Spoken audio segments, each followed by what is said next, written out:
নয়, বিশ্ব ক্রিকেট খেলায় আমাদের দেশ থেকে কোনো দল যাবে না। দিল্লি না ঢাকা, দিল্লি না ঢাকা। পাকিস্তান চাইতেছে যে বাংলাদেশকে দিয়ে ইন্ডিয়ার সাথে এই দেশটা হচ্ছে নষ্ট একটা দেশ, এখানে রাখবে। বাংলাদেশ নষ্ট একটা দেশ, এটা আপনারা তো জান্নাতে হুর পাবেন, তাহলে জান্নাতে আমরা কি পাবো?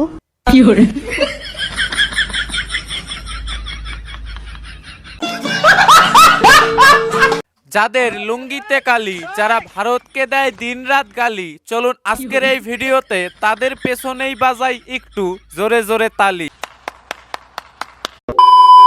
হ্যালো এভরিওয়ান, কি অবস্থা সবার? আশা করি আপনারা প্রত্যেকে ভালো এবং সুস্থ রয়েছে। বেশ কয়েকদিন যাবত কিন্তু আমি ব্যস্ততার কারণে ভিডিও দিতে পারিনি ঠিকঠাক। 8-9 দিন বাদে যেহেতু ভিডিও দিচ্ছি, আশা রাখতে পারেন যে আজকের এই ভিডিওটা কিন্তু একদম জবরদস্ত এবং ধামাকাদার একটি ভিডিওতে চলেছে। তাই ছোট্ট একটি অনুরোধ, আজকের এই ভিডিওটি শেষ অবধি না দেখে প্লিজ কেউ যাবেন না। চলুন তাহলে আর কথা না বাড়িয়ে ভিডিও শুরু করা যাক। দিল্লি না ঢাকা, দিল্লি না ঢাকা, তুমি কে আমি কে। বন্ধুরা, এই সোনামণির দুধের দাঁত পড়েছে কিনা সেটা জানা নেই, তবে আন্দোলনের নামে রাস্তায় নেমে কি করে ভণ্ডামি করতে হবে সেটা জানা আছে।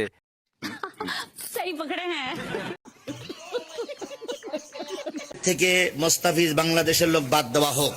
যদি মোস্তাফিজকে বাদ দেয়, আমি আমার সরকারকে বলবো IPL এ নয়, বিশ্ব ক্রিকেট খেলায় আমাদের দেশ থেকে কোনো দল যাবে না। আমাদের কোনো দল ভারতে খেলবে না, পাকিস্তান ভারতে খেলতে আসবে না, আমরাও ভারতে খেলতে যাব না। आप कहाँ थे ज्ञानी बाबा? বন্ধুরা, দাড়িওয়ালা এই চাচা বলছে মুস্তাফিজকে বাদ দেওয়ায় বিশ্ব ক্রিকেট খেলায় বাংলাদেশ অংশ নেবে না। নেওয়ার দরকার নেই চাচা, আপনারা বরঞ্চ লুঙ্গি পরে পাকিস্তানের সাথে পেছন লাগিয়ে রাস্তায় গিয়ে ভিক্ষা করুন, ওটাই আপনাদের ভালো মানায়। टपाटप टपाटप टपाटप मालूम ना। পাকিস্তান চাইতেছে যে বাংলাদেশকে দিয়ে ইন্ডিয়ার সাথে তারা প্রতিশোধ নেবে, যেহেতু তারা ইন্ডিয়ার সাথে অতটা লড়তে যায় না বা লড়ে না, ইন্ডিয়ায় লড়ে না তাদের সাথে, সেই জন্য তারা চাচ্ছে যে বাংলাদেশকে দিয়ে তারা প্রতিশোধ নিবে ভারতের সাথে। এবার পাকিস্তানের সরকার PCB কে নির্দেশ দিয়েছে যেন T20 বিশ্বকাপ ইস্যুতে বাংলাদেশকে সর্বোচ্চ সমর্থন দেয় PCB। বন্ধুরা দেখুন কি অবস্থা, এই শোরের নাতি কি বলে যে পাকিস্তান নাকি বাংলাদেশকে দিয়ে ভারতের সাথে প্রতিশোধ নেবে। যে দেশটাকে স্বাধীন করলো ভারত, সেই দেশটাই নাকি এবার ভারতের সাথে প্রতিশোধ নিতে আসবে। আর প্রথম কথা, বাংলাদেশ কোথায়? ভারতের বগলের চুল, আর তারা কিনা প্রতিশোধ নেবে। ভারতীয় দাদারা আমাদেরকে বলে আমরা নাকি লঙ্গি বাহিনী। কোনো মেয়ের লজ্জাস্থান যদি কোনো পুরুষ বিয়ের আগেই দেখে ফেলে, তাহলে সেই মেয়েকে বিয়ে করা ফরজ হয়ে যায়।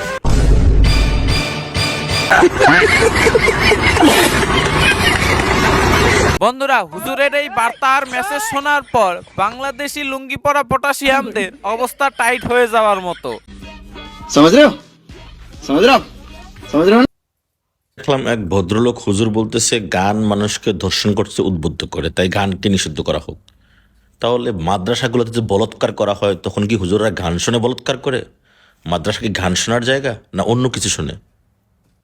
বন্ধুরা, এই হুজুরকে সত্যি মন থেকে স্যালুট। এই হুজুর একদম বাস্তব ছবিটা সকলের সামনে তুলে ধরেছেন।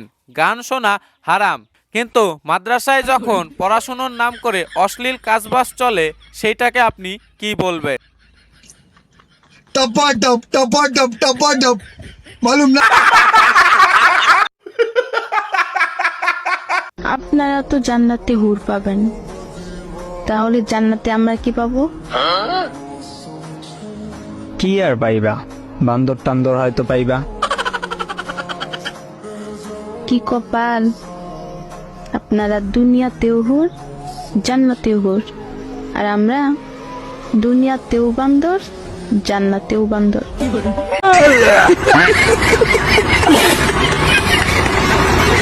বন্ধুরা, এই বাংলাদেশি মাইয়া কিন্তু একদম ঠিক কথা কইছে, হাসা কথা কইছে।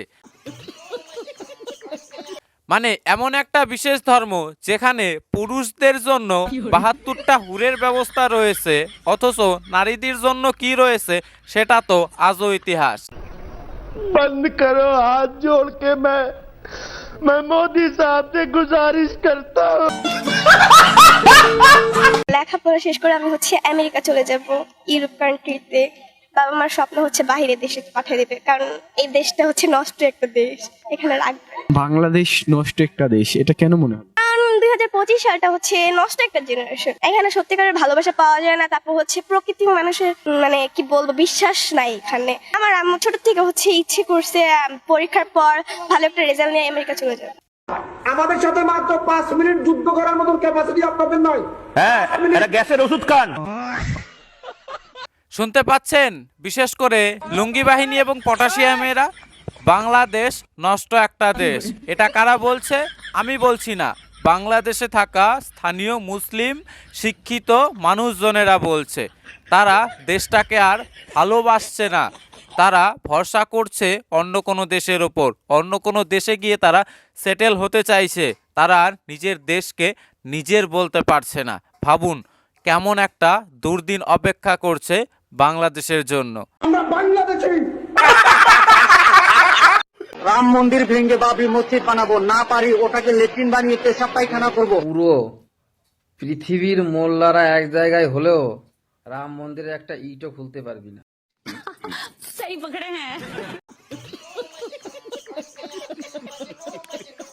বন্ধুরা, বাংলাদেশের মতো কিছু পটাশিয়াম ভাইরাস মনে হয় আমাদের পশ্চিম বাংলাতেও ঢুকে গিয়েছে, যারা কিনা রীতিমতো দাঙ্গা লাগানোর মতো কথাবার্তা বলছে। আর এই পটাশিয়ামকেও বলে দিতে চাই, তোর 14 পুরুষ এলেও কিন্তু রাম মন্দিরের একটা ইটও বাঁকা করে দেখাতে পারবে না।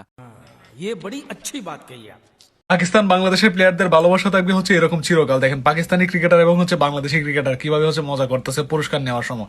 এটাই ক্রিকেট, এটাই ভালোবাসা। কি বলেন? অন্য কোনো দলকে আমরা দেখি না যে এরকম ভাবে মিলেমিশা থাকতে। হ্যাঁ, শুধু কাদা চুরাচুরি। রুকো যারা, সবার করো। এটা ভালোবাসা নাকি 1971কে আবার ফিরিয়ে আনার আরেকটি প্রচেষ্টা, সেটা তো সময়ই বলে দেবে। তবে তোদের থেকে নির্লজ্জ প্রাণী আর দুনিয়াতে কিছু আছে বলে আমার মনে হয় না। কারণ কি, 1971-এ যারা তোদের মা বোনকে তুলে নিয়ে গিয়েছিল, আজকে তোরাই তাদের পা চাটছিস।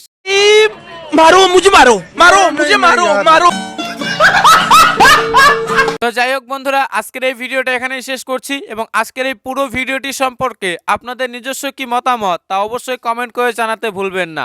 এবং আপনাদের কাছে ছোট্ট একটি অনুরোধ, আজকের এই ভিডিওটি প্লিজ একটু শেয়ার করে দেওয়ার চেষ্টা করবেন। ভালো থাকবেন, সুস্থ থাকবেন, দেখা হচ্ছে আগামী ভিডিওতে।